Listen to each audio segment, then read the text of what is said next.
Hi guys, in this video I'm going to show you how to save TikTok drafts. So let's get started. First of all, open your TikTok app. And then tap on the profile icon at the bottom of your screen. And from here tap on drafts. And then tap on the draft you want to save. From here all you need to do is tap on next. And change the option of who can see this post to only me. And then tap on post. This will take some seconds in posting. Now it has been posted, so tap on the lock icon right here.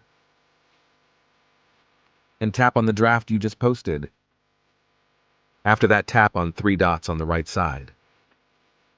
From here, tap on Save Video. And your video has been saved now. If you find this video useful, please show your support with a like. Your feedback is invaluable to us, so feel free to share your thoughts and suggestions in the comments section below. We are eager to hear from you.